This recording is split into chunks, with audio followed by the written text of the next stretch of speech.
अर्जुन भीम का पुत्र था। इसका पुत्र था बर्बरीक। बर्बरीक जब युद्ध होने लगा महाभारत का, तो ये बर्बरीक युद्ध करने के लिए आया। अपनी माता से कह के आया कि भैया हम उसकी ओर से लड़ेंगे जो कमजोर होगा, जो हारता होगा। और जब रास्ते में आया तो रास्ते में कृष्ण मिल गए।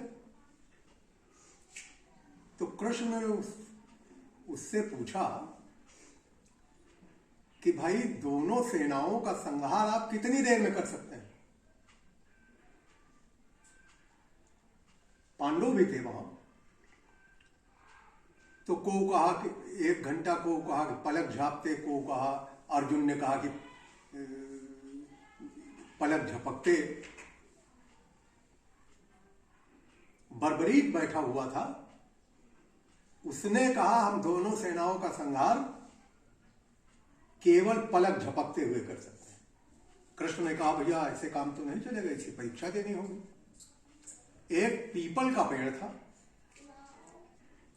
और उसके पत्ते पड़े हुए थे। एक पत्ते को उन्होंने पैर के नीचे दाब लिया और उससे कहा कि ये पेड़ है, इस पर आप परीक्षा दें, हर पत्ते को छेद दें अगर, तो हम मान लेंगे। उसने बाण उठाया और पीपल के पेड़ में मारा तो हर पत्ता छिदा हुआ था। पैर उठा के देखेंगे तो वो भी पत्ता छिदा था जो कृष्ण के नीचे। तत्काल सुदर्शन चक्र को आदेश दिया, उसकी गर्दन को काट कर,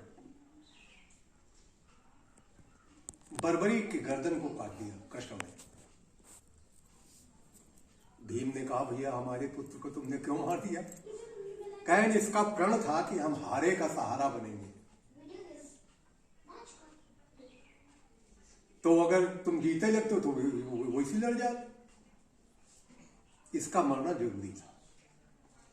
और इसकी खोपड़ी को एक जगह टांग दिया। ये कहने लगा कि भाई मार तो रहे हो लेकिन हम महाभारत देखना चाहते हैं। एक जगह खोपड़ी टांग दी। लास्ट में अर्जुन को गरूर हो गया कि भाई युद्ध हमने जीता है। तो कृष्ण ने कहा भैया तुमने नहीं जीता, चलो वो खोपड़ी देख रही थी, उसी से पूछ लेते हैं। जब खोपड़ी के पास पूछने गए तो कहा भैया देखो हमने तो केवल एक ही आदमी को देखा जो पीले वस्त्र पहने हुए था, वही महाभारत में लड़ रहा था। दूसरा योद्धा था ही नहीं, वही सबको मार रहा था।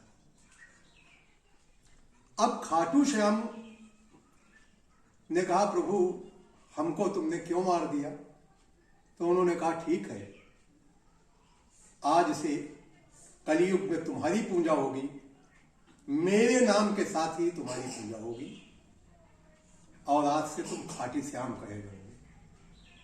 श्याम है, खाटू भी है, हारे का सहारा खाटू श्याम हमारा।